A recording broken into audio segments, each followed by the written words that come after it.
네, 안녕하세요. 숙명인문학연구소 공감인문학센터입니다. 오늘로써 미디어 특강 6번째 시간이고요. 오늘은 그거 혐오입니다라는 제목으로 인디음악가 슌님을 모시고 진행하도록 하겠습니다. 이미 와서 기다리고 계셔서 빨리 모시도록 하겠습니다. 안녕하세요. 반갑습니다. 저는 싱어송라이터 겸 대중음악 작곡가로 활동 중인 슌이라고 합니다. 이렇게 영상으로나마 뵙게 돼서 굉장히 반갑습니다. 사실 처음엔 자유롭게 그냥 차별이나 혐오에 대한 의견을 이야기하는 자리라고 생각해서 그냥 인터뷰처럼 편하게 하거나 대화를 주거니 받거니 하면 되는 건가 그렇게 생각해서 편히 응했다가 며칠 뒤에 들어보니까 특강이더라고요.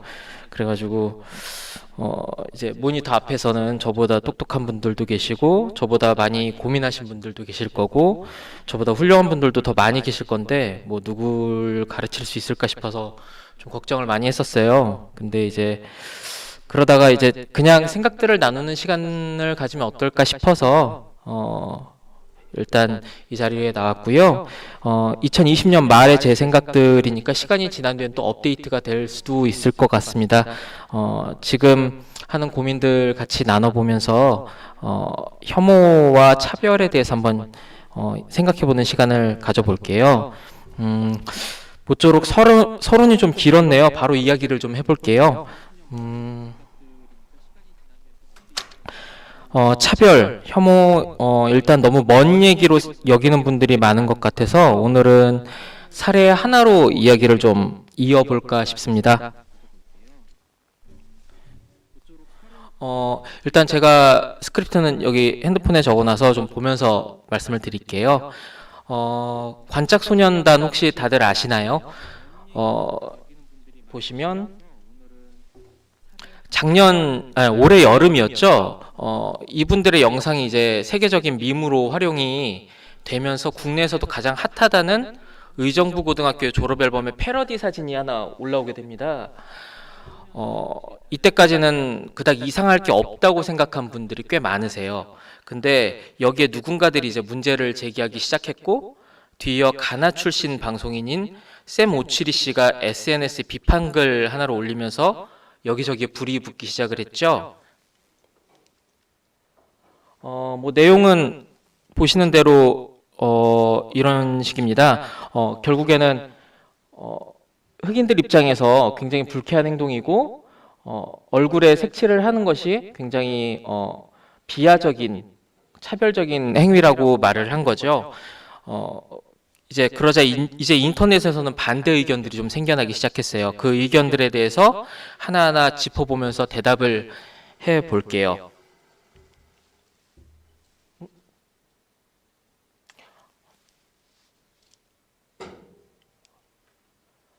네. 첫 번째로 이제 이게 무슨 소리냐, 이건 패러디다라는 의견들이 나왔었죠. 과연 그럴까라고 생각을 해봤었어요. 그래서 예로부터 이제 풍자나 해악은 상대적으로 약한 쪽의 기득권을 향해서 일침을 가하기 위해서 익살스러운 장면을 보일 때를 일컫는 표현이었다고 생각을 했거든요. 그래서 보통 현실의 모순과 부조리를 지적하는 용도로 쓰기도 하고 다소 좀 비약이 심하긴 하지만 예를 들면 우리가 비장애인인 우리가 장애인의 모습을 흉내낸다고 하면 그게 과연 패러디가 되고 웃길 수 있을 것인가라고 생각을 해보면 쉽게 이해할 수 있는 부분일 것 같아요. 이제 그러면은 어떤 분들은 묻게 되겠죠. 우리가 사실은 흑인보다 지위가 아래라고 이제 그렇게 묻는 분들도 생길 것 같아요.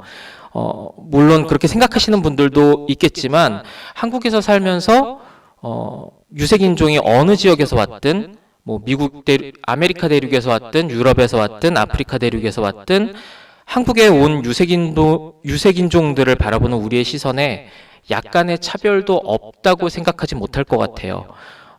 예를 들면 우리가 생각하는 가나의 도시는 어떤 모습일까요? 반대로 또 남아프리카 공화국의 시내는 어떻게 생겼을까요? 지금 이렇게 생각을 해보면 제일 먼저 머릿속에 그려지는 건 자연이라고 생각을 하거든요.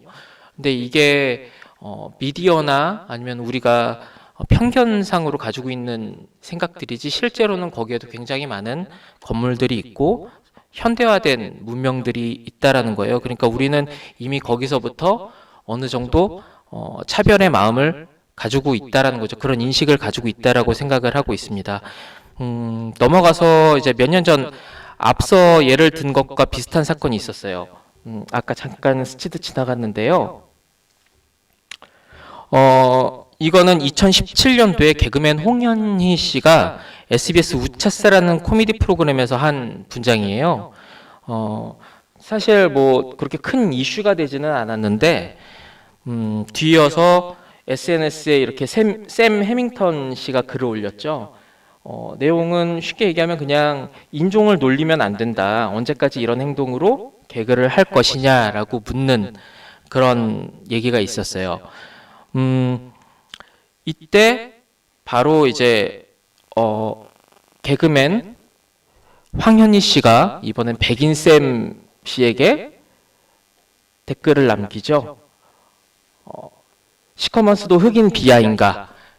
이런 얘기들을 했었어요. 근데 이제 황현희 씨는 쉽게 말해 소 뒷걸음질로 쥐잡는 격으로 어떻게 하다가 맞는 말을 계속 이어서 하시게 됩니다. 예를 들면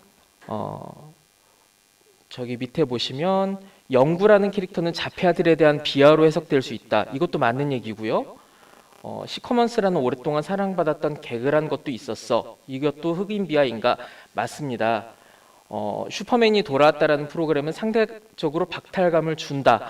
이것도 사실은 되게 많은 분들이 느끼고 공감하고 있는 부분이라고 저는 생각을 했었거든요. 그래서 결국에 이분은 뒷걸음질로 맞는 말 하면서 쥐잡은 격이 됐다라고 저는 생각을 하고 있습니다. 어쨌든 블랙페이스 문제는 서양에서는 아주 오래전부터 민감한 주제였다고 저는 생각을 하고 있어요. 그래서 다만 이제 단일 민족임을 항상 주장하고 자랑스럽게 말해온 우리나라에서는 인종 문제가 그닥 불거질 일이 없었다라고 저는 생각을 하거든요.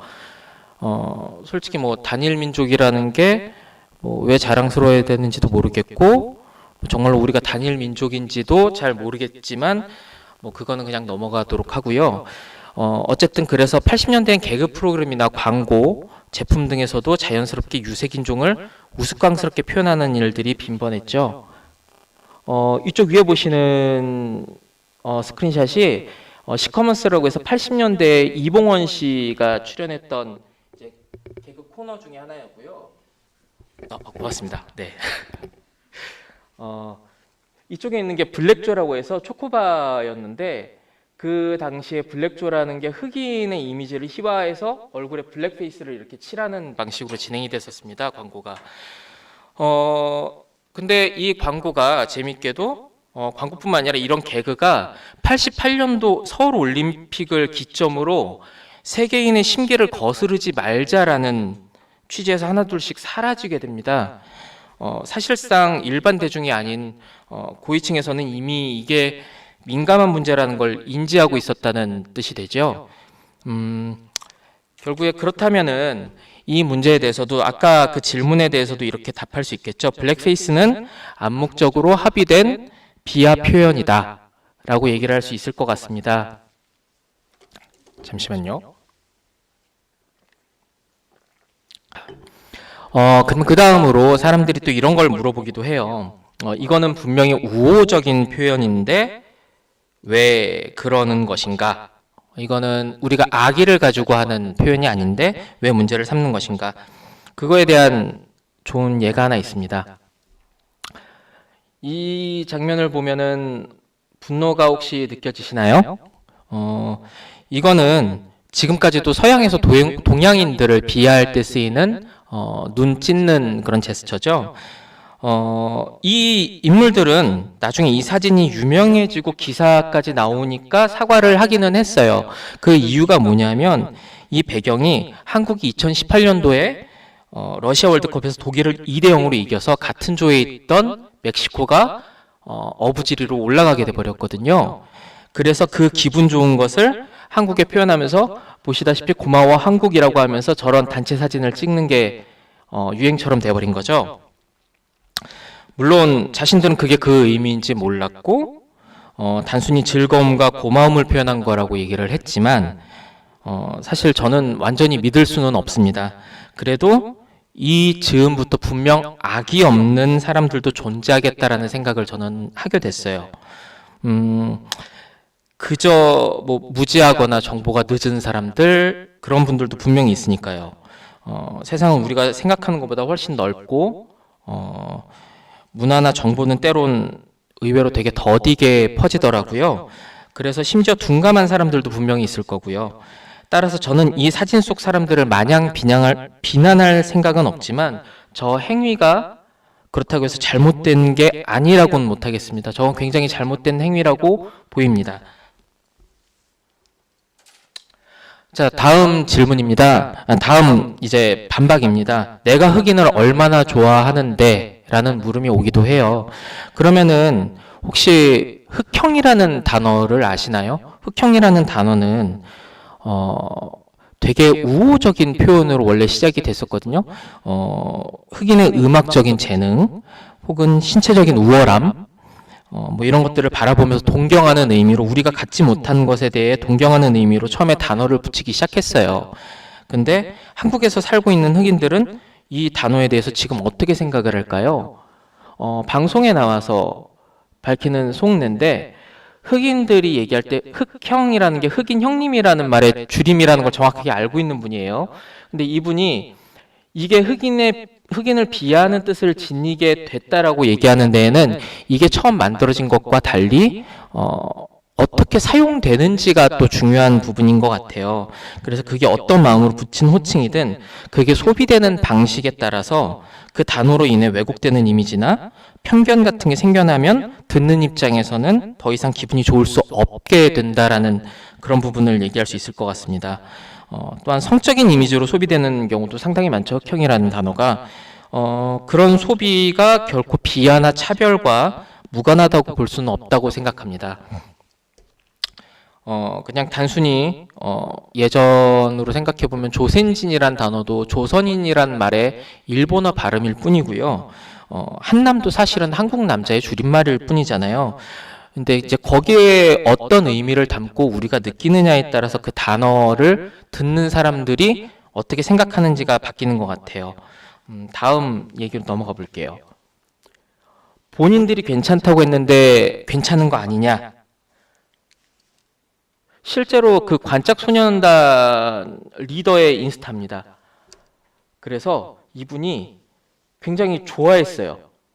나중에 이분들이 좋아한 걸 보면서 다시 또 이슈가 돼서 본인들이 괜찮다고 하는데 이게 왜 차별이고 비하고 혐오냐라는 얘기가 나왔었죠. 이제 비판하던 사람들 중에 일부는 멘붕에 빠지는 상황이 와버린 겁니다. 이쯤에서 발을 빼야 하나? 약간 이런 고민들이 오기 시작한 건데, 이때쯤부터 이제 중요한 문제를 하나 꺼내야 될 것 같아요. 되도록이면 남자로서 얘기를 안 꺼내려고 했던 여성 혐오와 관련된 얘기예요. 일단 첫 번째 사진은 저분이 정확하게 어떤 작가신지 저는 사실은 완전히 파악하진 못하겠는데 오세라비 작가분이 페미니즘이 피로감이 극심하다, 뭐 합리적 지성을 갖춘 여성이 나서야 된다, 뭐 이런 얘기를 굉장히 인터뷰를 많이 한 걸로 알고 있어요. 대부분의 매체에서 페미니즘 비판하는 쪽으로는 저분이 계속 나서서 이야기를 했던 걸로 알고 있는데 과연 저분에게 여성분들이 대표성을 주었을까라는 것도 저는 묻고 싶고요. 그리고 이제 오른쪽의 이미지는 베스킨라빈스에서 했던 광고입니다. 이게 11세 아동이에요. 이게 지금 이미지로 보니까 이런 느낌이 좀 덜한데 영상으로 보면은 광고하시는 분들이 유튜브나 이런 데서 저거를 장면 끊어다가 어떤 식으로 성적 이미지를 숨겨 놓았는지를 분석하는 영상들이 있어요. 쉽게 얘기해서 이게 그런 성적인 이미지를 연상하도록 연출이 되었는데 이 아이 모델의 어머니께서는 인스타를 통해서 해명글을 올리셨습니다. 그러려고 찍은 것이 아니다. 그렇게 된다면 과연 당사자들은 그런 의미가 없었고 그런 목적을 가지고 찍은 게 아니고 당사자들은 괜찮기 때문에 이 광고는 아무렇지 않은 광고가 되는 것인가?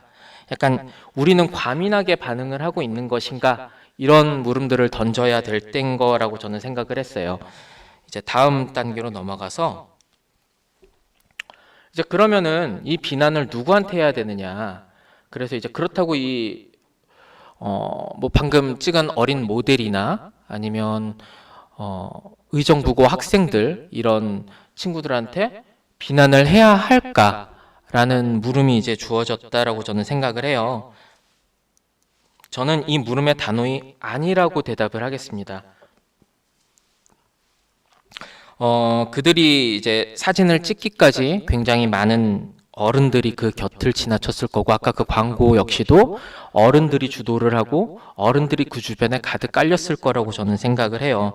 특히 의정부고 같은 경우에는 선생님이라고 하는 아주 중요한 위치의 어른들이 가까이 계셨겠죠.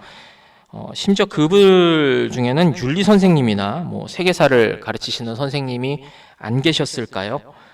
왜 누구도 그들의 거름망 역할을 해주지 못했을까? 저는 이런 생각들을 했었거든요. 그래서 왜 매년 학생들이 이런 표현들을 자유롭게 할 수 있었고, 이게 단지 올해의 이야기가 아니라 그 전해에도 그랬고 전전해에도 그랬고, 굳이 여성을 표현하는 방법에 있어서 꼭 저렇게 가슴을 강조를 한다든지 모델들을 성적으로 약간 이렇게 표현을 한다든지 이런 행위들을 꼭 했고, 심지어 흑인을 블랙페이스로 표현한 게 이번이 처음이 아니었거든요. 그래서 결국에 이런 것들이 쌓여서 지금의 상황이 이어졌다고 보고 있습니다. 사실 그래서 비난의 대상은 학생들이 아닌 어른들이에요. 뭐 비슷한 예로 우리는 요즘 방송을 보면서 비난할 거리들이 굉장히 많다라는 것을 느끼죠. 질책할 거리들이 굉장히 많습니다. 그래서 역으로 좀 순한만 예능이라는 것들도 존재를 하고, 여성 게스트들이 나와서 오히려 무해한 방송들을 하는 거, 아니면 정말 별 의미 없이 먹방을 하면서 힐링할 수 있는 방송들이나 아이들이 나오는 방송들, 어쩌면 이런 무해한 것들을 우리들이 찾아다니고 있다라고 저는 생각을 하고 있거든요. 사실 방송을 만들어가는 기본 뼈대는 연예인이 아닌 작가에서 시작을 하게 되고요.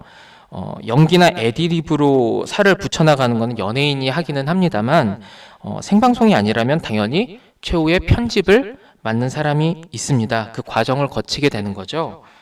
거기서 부적절한 거는 잘라내고 살릴 건 강조하거나 자막이나 효과를 더해주면 되는 겁니다.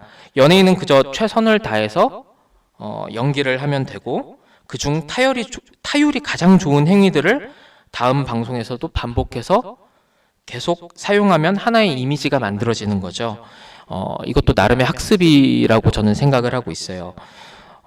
결국 부적절한 거라고 판단해서 걸러내는 거름망이 제대로 작동하면 현 시대에 맞지 않거나 부적절한 언행을 하는 장면들이 모두 걸러질 거고, 그런 것들이 걸러지다 보면 결국 연예인들은 방송에 나올 만한 행위 중 가장 효과적인 것들, 그런 것들에 대해서 고민을 하고 방송은 더 청정해지는 그런 발전적인 상황이 반복이 되겠죠. 이는 앞서 보여드린 1980년대의 코미디 시커먼스의 논란거리를 알고서도 방송을 허가한 관계자분들의 이야기하고도 똑같이 일맥상통하는 문제라고 저는 생각을 합니다. 다음으로 넘어가 볼게요. 샘 오치리도 사실은 동양 여성 비하하고 성희롱 했던데 라는 물음이 나옵니다. 결국 이 사건은 의외의 상황을 맞닥뜨리면서 너무나 쉽게 종료되고 맙니다. 배우 박은혜 씨인가요? 맞는 것 같은데, 여기 밑에 댓글이 달린 게 성적으로 얘기하는 말인데, 쉽게 얘기하면은 흑인한테 한번 간 여자는 다시 돌아오지 않는다, 약간 이런 얘기예요. 그러니까 흑인과 성관계를 한 여성은 다른 인종을 만날 수 없다, 이런 얘기를 했는데, 그 밑에 샘 오치리가 맞다라는 긍정의 표현을 합니다. 이게 이제 뒤늦게 박제가 되면서 역공을 당하는 순간이 와요. 저거는 명백한 잘못이고요. 성희롱이라고 봅니다. 맞는 성희롱이 맞죠. 그것도 바로 곁에 있는 여배우를 상대로 한 성희롱에 이런 댓글을 달았으니까 뭐 변명의 여지가 없다라고 생각을 합니다. 여기서 이제 아이러니한 상황이 이제 머릿속에서 펼쳐지게 되죠. 그러면은 지금까지 샘 오치리가 했던 발언들은 부적절한가? 그건 틀렸을까? 그러면 그는 흑인으로서 비하에 맞설 권리를 주장할 수 없는 것인가? 이런 문제들에 봉착하게 됩니다. 물론 저는 그렇지 않다고 생각을 하고요. 여기서 우리가 항상 생각해야 할 부분이 있다고 생각을 합니다. 한 가지 부분에서 약자라고 해서 결코 다른 면에서 기득권이 아니라는 법은 없다는 거죠. 제가 예를 들어서 유럽에 나가서 백인들한테 차별을 경험하고 돌아왔다고 해서 뭐 한국에서 어떠한 차별도 하지 않을 거란 생각을 할 수 없는 것처럼 뭐 예를 들면 한국 남자들은 나름의 권력을 가지고서 여성을 억압하기도 하고 그거는 여성이라고 해도 권력을 상대적으로 갖게 되면 다른 여성을 혹은 다른 성소수자를 차별하고 비하하기도 합니다. 뭐 권력이 조금이라도 생성되는 관계에서는 쉽게 일어나는 빈번하게 일어나는 일이죠. 샘 오치리 역시도 어떤 부분에선 차별을 받고 있으나 어떤 부분에선 충분히 가해자의 스탠스를 가질 수 있는 겁니다. 그래서 우리 모두는 각자 그런 부분들을 경계해야 된다고 저는 생각을 하고 있습니다. 또한 그렇다고 해서 그게 그의 잘못이 그의 발언의 타당성을 깎아내리지도 않는다고 저는 생각을 하고요. 말이 좀 빠르긴 해서 생각보다 지금 되게 빨리 넘어왔는데 긴 이야기를 준비했는데 이렇게 빨리 왔네요. 자, 어쨌든 숨을 좀 고르고 한 모금 마시겠습니다. 지금까지 재미없는 얘기 들어주시느라 일단 고생을 많이 하셨습니다. 아직 할 얘기가 좀 남아있긴 한데 오늘 이걸 준비하면서 모쪼록 제가 여성 혐오와 관련된 얘기는 최대한 적게 하려고 생각을 했어요. 왜냐하면 제가 발언하지 않아도 다른 여성분들이 발언을 많이 하셨을 거고 여성 혐오와 관련돼서는 사실은 남자가 경험하는 뭐 간접 경험하는 것보다 여성인 분들이 직접 경험하는 것들이 훨씬 더 크고 정확하다고 생각을 해서 제가 최대한 얘기를 적게 하려고 하거든요. 일단 다음으로 이제 넘어가 볼게요. 일단 지금까지 다룬 모든 점에서 제가 생각하는 혐오의 메커니즘이 다 나왔다고 생각을 하고 있습니다. 혐오를 하는 사람들이 오해하는 부분이라고도 저는 생각을 하거든요. 차별과 비하를 말하는데 왜 혐오라는 단어가 등장을 해야 할까? 이 이야기를 듣는 뭐 학생분이나 여기 계신 연구원분들은 다 알고 계시겠지만 그래도 혹시라도 궁금하실 분들을 위해서 혐오라는 단어를 네이버 사전 기준으로 파악해 볼게요. 혐오를 기본적으로 사전적으로는 싫어하고 미워함으로 되어 있습니다. 이게 저 표현대로라면은 분명 혐오는 아주 싫어해야 하는 게 맞는 거죠. 근데 요즘 많이 등장하는 이제 여성 혐오, 그리고 이제 거기서 파생된 남성 혐오라는 단어, 그럼 뭐 무슨 혐오 등등 이제 뭐 잘 보면 굉장히 광범위하게 사용되고 있잖아요. 과연 왜 그렇게 사용될까? 사실 이거는 여성 혐오라는 단어의 등장에서부터 어떻게 보면 첫 단추가 약간 꼬였기 때문이라고 저는 생각을 하고 있습니다. 사실 여성 혐오라고 표현을 해서 그렇지 영어로는 미소진이잖아요. 어디 갔지? 여성 혐오라는 건데 사실 여성 혐오도 사전적으로 의미를 보면 이렇게 되어 있습니다. 여성을 병적으로 싫어하고 미워하는 일. 이거부터 지금 국립국어원이 굉장히 잘못하고 있다라고 생각하는 부분인데 실제로 이제 여성 혐오라고 할 수 있는 미소진이는 다음과 같습니다. 그냥 뭐 첫 줄로 그냥 간단하게 표현을 하자면 여성 혐오란 성적 편견과 이데올로기인 중심이자 남성 중심 사회에서의 여성에 대한 억압의 중요한 기초이다. 뭐 해서 아래로 쭉 내려오는데 이제 이런 것들이 여성 혐오 미소진이를 처음 한국어로 번역을 할 때 더 적합한 단어가 없어서 혐오라는 표현을 가장 적합하다고 생각해서 사용한 부분에서 고착화된 게 아닐까라는 저는 그런 생각을 하거든요. 그래서 본의 아니게 이게 한국 남성들은 물론이고 혐오라는 단어를 거의 처음 접하거나 생소하게 접하는 대중들한테는 묘한 거리감을 주고 있는 것 같습니다. 예를 들면 뭐 아까 흑인 관련해서 얘기했던 것처럼 나만큼 여자를 좋아하는 남자가 어디 있다고, 그런 사람이 어디 있다고, 이게 자기가 혐오가 아니라고 하는 근거라고 생각을 하는 거죠. 이제 이럴 때 이제 제 주변 사람들한테는 간단하게 얘기를 합니다.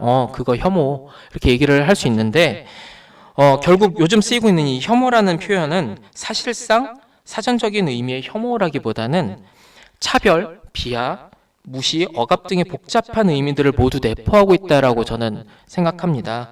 사실 그렇게 보는 게 맞겠죠.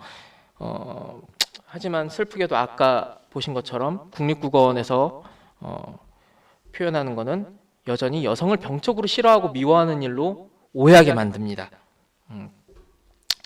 아까 말씀드린 것처럼 여성분들 앞에서 제가 어쨌든 이 주제로 더 깊게 이야기를 나누는 것은 부적절하기도 하고, 어쨌든 간접 체험자인 제가 머릿속으로 생각해서 얘기하는 것보다는 직접 경험하신 분들이 더 잘 알고 계실 테니까 이 부분에 대해서는 한번 다음 얘기로 넘어가 볼게요. 이제 생각보다 결론을 내리기까지 지금 너무 빨리 와서 제가 혹시 말이 빨랐나요? 굉장히? 아니죠. 저 지금 꽤 많이 준비한 것 같은데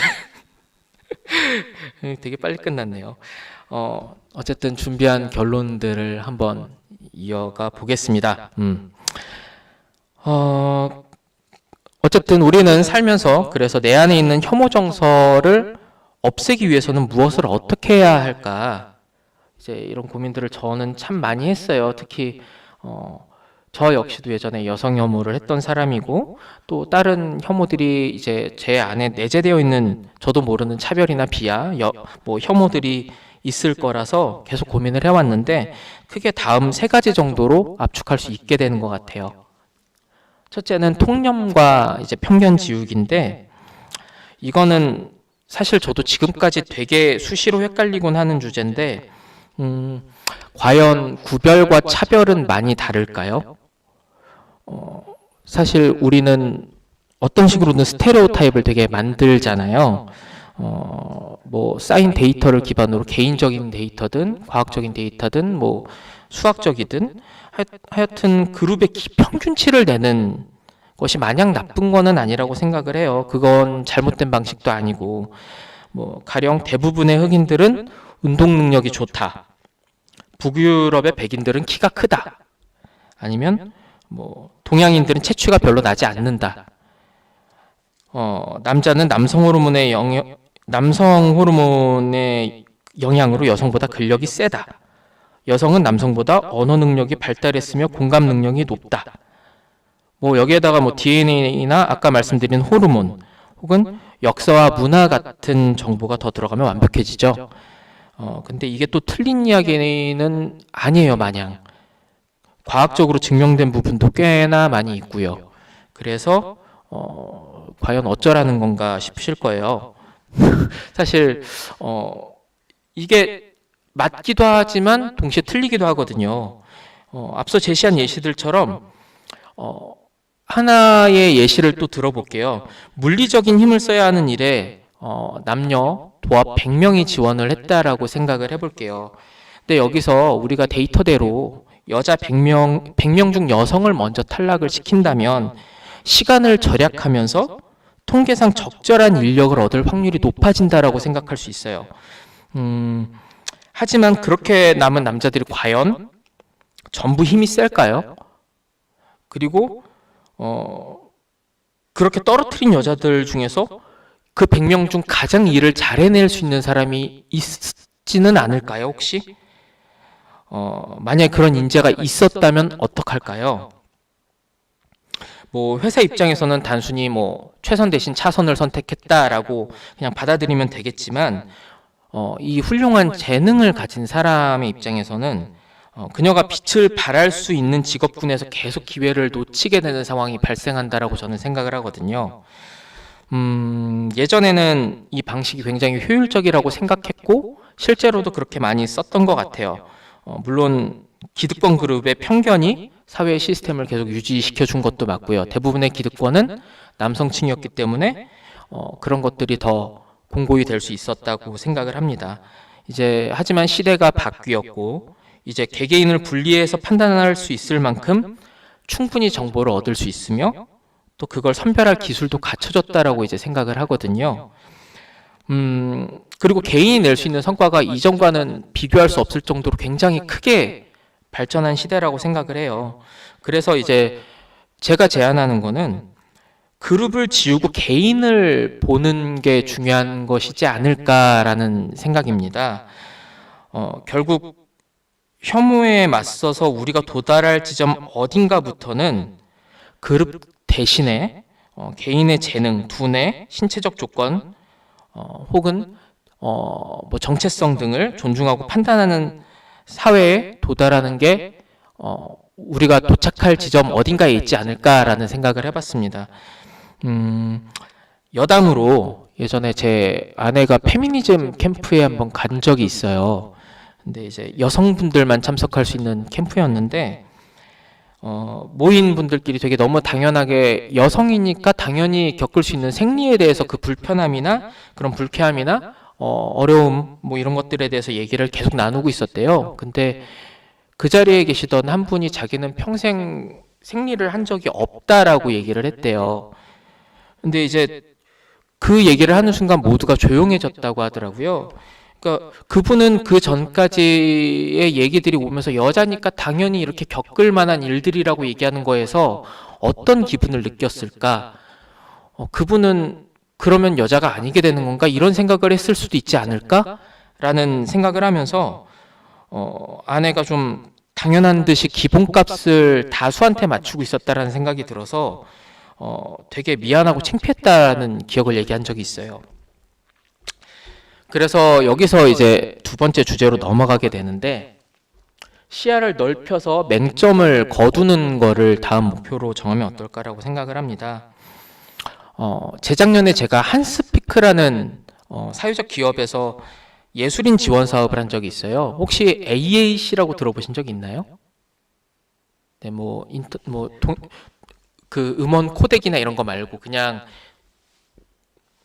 AAC라는 단어가 무엇이냐 하면은 세계적으로 통용되고 있는 약자인데요. 보안 대체 의사소통이라는 거예요. 그게 흔히 언어 장애 혹은 발달 장애를 겪고 계시는 분들이 우리가 흔히 쉽게 그냥 대화로 모든 것을 할 수 있다라고 생각을 하잖아요. 언어, 글과 말로 모든 걸 할 수 있다라고 생각을 하지만 그것조차 되지 않는 분들이 직접 나서서 밖에 나가서 의사소통을 할 수 있게끔 만들어주는 도구들이에요. 예를 들면 그림으로 뭐 아니면은 자판에 기억 니은들이 써 있어서 그거를 보면서 눈으로 가리키는 그런 행위들을 할 수도 있고요. 예를 들면 편의점에 가면 이 AAC 메뉴판이 있어서 뭐 예를 들어서 가리키면 뭐 이것은 얼마입니까? 예를 들면 휴지를 주세요. 뭐 이런 식으로 표현을 할 수 있는 거죠. 이것도 안 되는 분들은 아까 말씀드린 것처럼 눈으로 어떤 판을 이용해서 눈으로 글씨를 가리켜서 표현을 할 수도 있는 거예요. 이런 것들을 접하면서 이분들이 어떤 그런 심볼 같은 거에 되게 고민을 많이 한다라는 느낌을 받았어요.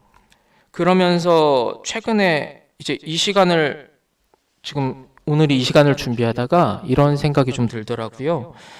남자 화장실과 여자 화장실을 나누는 심볼은 다들 잘 알고 계시죠? 흔히 쓰이는 뭐 예를 들면 치마를 입은 분홍색의 사람 그러면 여성, 여자 화장실 뭐 그냥 노멀하게 졸라맨 같이 생긴 파란색 사람 그러면 이게 디폴트 값으로 남자 이렇게 돼 있잖아요. 이게 최근 몇 년간 불합리하다고 여겼던 부분이기는 한데 며칠 전에 갑자기 이게 좀 다른 생각이 들더라고요. 그러면은 우리는 어떤 식으로 표현을 하면은 가장 이상적이고 효과적일까? 되게 쉽게 생각할 수 있는 게 그러면 남자, 여자, 글로 표현하는 거라고 생각할 거 아니에요. 근데 이거 역시도 사실은 비장애인의 기준에서 생각을 하는 부분이라는 생각이 든 거죠. 그래서 만약에 그렇게 되면 글자를 쓰게 되면 어린아이나 문맹 역시도 어떻게 이걸 알아볼 수 있을까? 이런 고민들이 시작이 되더라고요. 그러니까 이제 그런 심볼들이 약간 다르게 보이기 시작했어요. 가령 이게 어떤 타입을 제공을 하는 게 아니라 예를 들어서 반대로 하나의 약속을 한 건 아닐까? 그 시대에서 그냥 쉽게 보일 수 있는 그런 이미지를 이용해서 하나의 약속으로 자 이제부터 이거는 그냥 남자라고 여기면 돼, 이거는 여자라고 여기면 돼 라고 생각을 했던 건 아닐까라고 생각을 하게 됐어요. 예를 들면 19세기까지 유럽에서는 남자아이들이 핑크색 계열의 옷을 입었고 여자아이들이 하늘색 계열의 옷을 입었어요. 이거는 적어도 또 1800년대 말부터 한 1900년대 초까지는 미국에서도 남자아이가 6, 7세 정도까지는 스커트를 입었다고 해요. 이거는 실제로 사진 기록까지도 있어서 미국의 32대 대통령인 프랭클린 루즈벨트도 어렸을 때 치마를 입고 있는 사진이 있습니다. 지금 준비는 못했는데 나중에 찾아보시면 아마 알 수 있으실 거예요. 이제 이런 것들이 그 자체로 문제는 아닌 거죠. 사실은 그 어떤 색이나 이런 거를 제공을 하는 게 어떤 약속을 하는 것 자체가 문제도 아니고 그런 어떤 무엇이 더 남성적이다 여성적이다라는 편견을 주는 순간부터가 사실은 모든 것의 문제의 시작이라고 저는 생각을 해요. 결국 그래서 지금은 아마 60년대를 기점으로 이 남녀 색의 그 기준이 바뀌었을 거예요. 그 당시에 이제 미국에서 페미니스트들이 이제 움직이기 시작하고 그러면서 이 색이 역전이 된 걸로 저는 알고 있어요. 근데 그럼에도 불구하고 지금 시간이 지난 지금은 결국 19세기까지 하늘색은 남자의 색으로 사용된 이유가 활발하며 활동적이다. 더 역동적이다. 하늘색이 아니라 핑크색이. 그리고 여성의 색인 하늘색이 더 밝아 보이고 더 침착해 보이고 뭐 이런 이미지로 쓰인 거예요. 근데 지금으로 보면 오히려 그 이미지가 역전되어 있잖아요. 남자아이한테 하늘색을 입히면서 이게 더 활동적인 느낌 이런 얘기들을 하기도 하고 여자아이한테 분홍색을 입히면서 이게 더 차분하고 더 여성적이고 이 여성적이라는 표현도 좀 이상한데 하여튼 이게 더 아름답고 이 표현을 어떻게 해야 될지 모르겠어요. 더 섬세하고 네 이런 생각들이 자리 잡히게 되는데 결국에는 이게 어떤 하나의 이미지가 고착화되는 순간부터가 문제의 시작이라고 저는 생각을 하게 됐어요. 그 약속을 정하거나 어떤 상징성을 두는 것보다도 그 이미지가 고착화되고 거기에 어떤 틀을 만들어 버리는 거. 그 틀에 사람들을 맞추기 시작하는 순간부터가 우리가 다시 한번 그거를 깨부셔야 되는 시점이라고 생각을 하거든요. 그래서 결국에 이런 부분들은 계속 의심을 함으로써 지금 내가 당연하다고 생각하고 있는 거 나도 모르게 받아들이고 있는 거 예를 들면 제가 방금 말씀드렸던 여성스럽다라는 표현 같이 당연하게 저도 한 30년 이상을 몸에 배어 있어서 쉽게 버리지 못하는 이런 표현들처럼 그런 것들을 과연 옳은 것인가, 그게 제대로 주어진 생각들인가에 대해서 의심할 필요가 있다라고 생각을 합니다.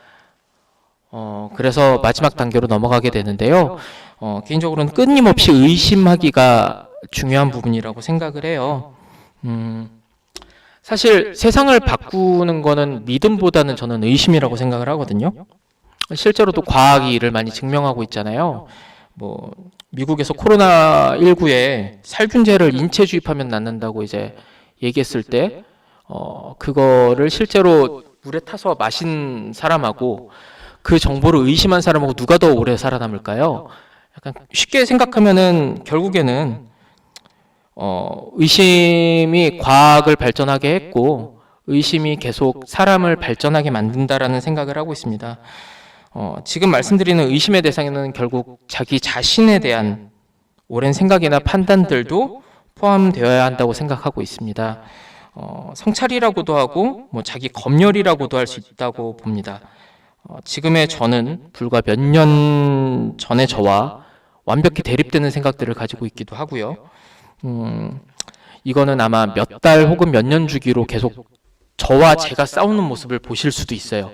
예를 들어서 제 SNS에 올린 글들을 5년 뒤에 저한테 보여주신다면 누가 이딴 소리를 했냐? 이런 얘기를 할 수도 있어요. 지금 했던 얘기를 다시 되게 흑역사처럼 제가 생각할 수 있어요. 그래서 제가 처음에 시작할 때 이건 2020년도에 제 생각이라고 말씀을 드린 거예요. 이제 시대가 바뀌고 사람들의 위치도 서로 이제 뭐 바뀌고 그리고 이제 서로의 경험들이 이제 더 쌓이고 나면 모든 상황이 지금과 같지는 않게 될 거라고 생각을 합니다. 결국 이 모든 거는 이제 살아온 삶의 관성 자체를 버리고 작은 균열을 내는 곳에서 이제 시작된다라는 생각을 하고 있는데요. 스스로에 대한 의심을 거둔 이제 뭐 인터넷 농객들 혹은 뭐 각 분야의 지식인들 혹은 뭐 약간 핫했던 셀럽들 이런 분들이 시대를 결국 따라잡지 못하고 몰락해버리는 거를 몇 년 주기로 계속 보게 되거든요. 이런 분들이 과연 그런 부분에서 자기 검열이나 의심을 하지 않았던 게 아닐까라는 생각을 하고 있습니다. 그러면서 내리게 된 결론이고요. 일단 날은 이제 이 실내는 되게 덥고 저는 지루한 얘기를 계속하고 고생들이 많으십니다. 이제 얘기를 좀 마칠 때가 된 것 같은데요. 일단 앞서서 말씀드린 것들을 저도 최대한 지키려고 좀 노력을 하면서 살고는 있는데 그러다 보니까 좀 불편한 것도 분명히 존재해요.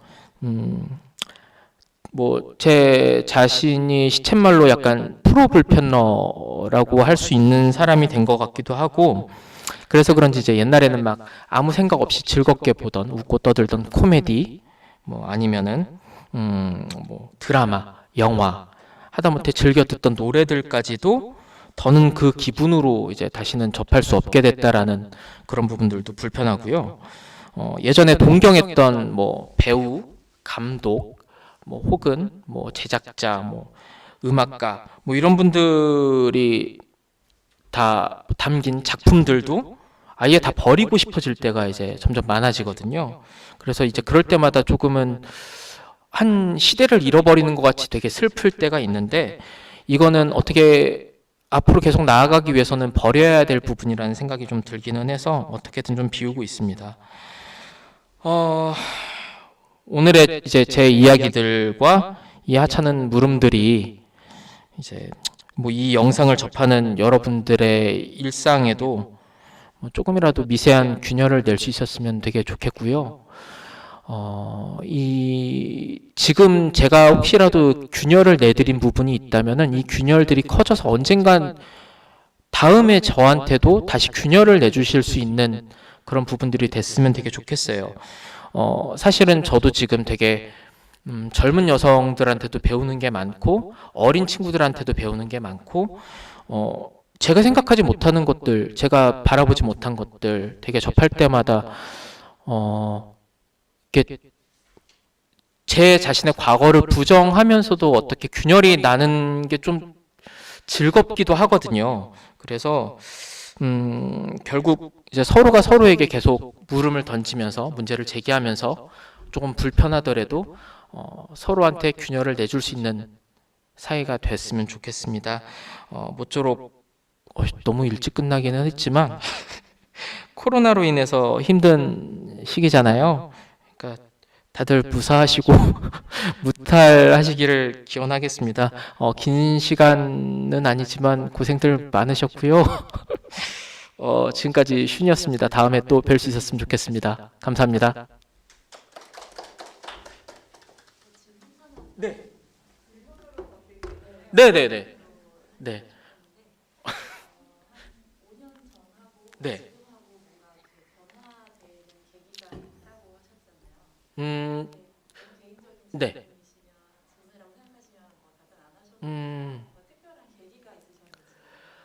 뚜렷한 계기라기보다는 계속 사람들의 얘기가 들렸던 것 같아요. 주변에 이제 가까운 이제 친구들로부터 해서 얘기가 들리기도 했고, 그러던 중에 그러고 있는 중에 사건이 하나 벌어진 적이 있는데, 그 당시에 이제 여자친구였던 지금의 아내가 어느 날은 이제 택시를, 네, 그렇습니다. 어, 어느 날은 이제 약속이 있어서 뭐 망원정 사거리라는 곳이 있어요. 이제 거기로 가기 위해서 택시를 잡았어요. 그래서 거기에 가겠다고 기사님께 말씀을 드렸더니 망원정 사거리는 없고 망원 사거리는 있다. 기사님이 그 말씀을 하시는 거예요. 여자친구와 저는 아직 통화를 하고 있고요.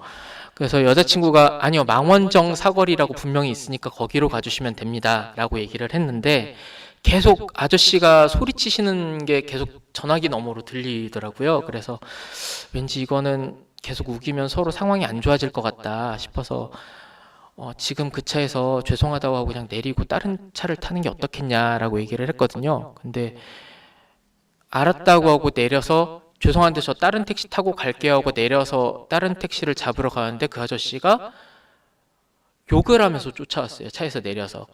그러다가 아내가 이제 차를 잡으니까 자기 택시로 그 차를 막았어요. 그러고 내려서 이제 위협을 한 거예요. 그거를 저는 이제 수화기 너머로 계속 들었거든요. 막 욕을 하다가 이제 아내도 어쩔 줄 몰라서 이걸 내려야 되나라고 막 고민을 하고 있는데, 어쨌든 지금 잡은 택시 기사한테도 미안하니까 내렸어요. 그래서 이제 저랑 계속 통화를 하면서 제가 미안한데 저를 바꿔달라고 계속 했거든요.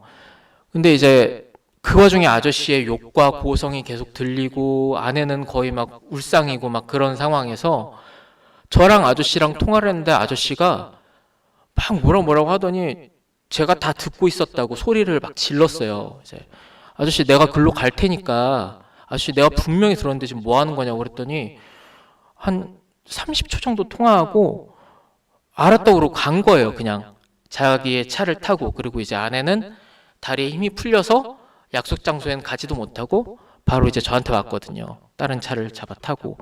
그때 되게 체감이 많이 됐던 것 같아요.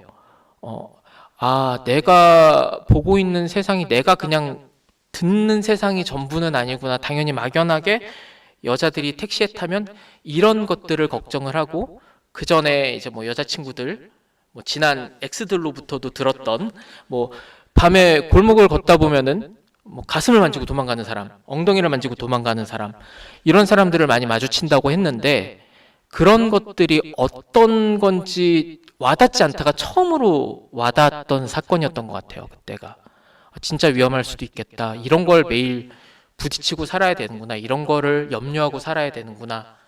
이런 생각이 들더라고요. 네. 다른 질문 혹시 있습니까? 네. 네. 음. 네.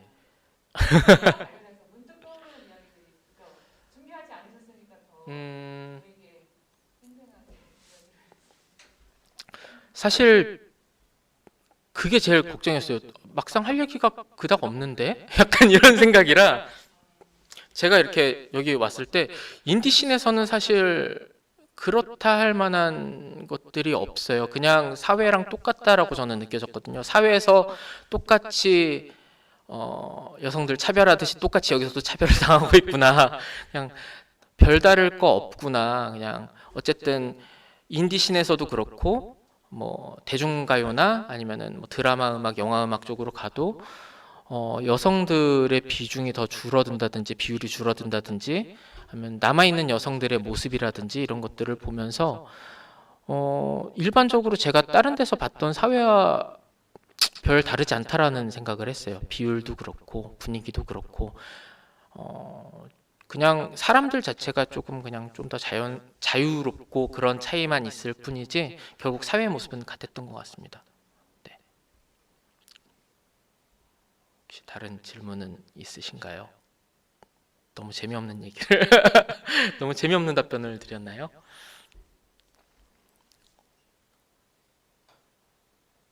음, 그렇다면 질문이 더 없으시면 그럼 여기서 마무리할까요? 네, 고맙습니다. 네.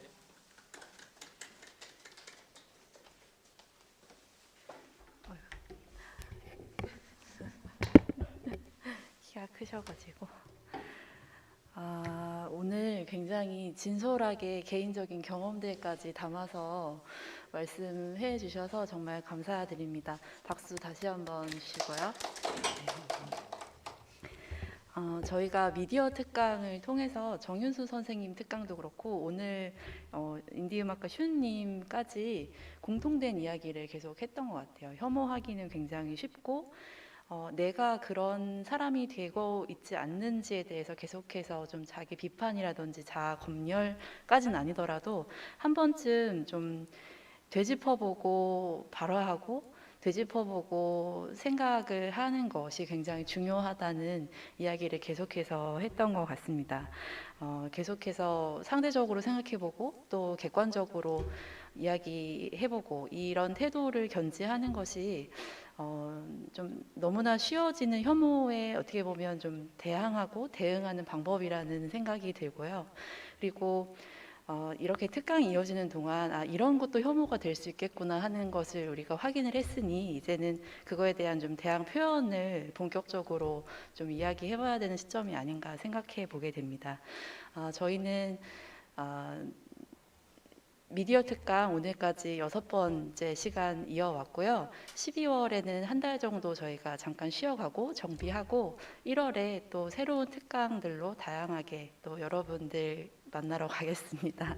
온라인으로 이렇게 열심히 들어주셔서 감사드리고요. 저희는 다음번 시간에 또 뵙겠습니다. 오늘 감사합니다.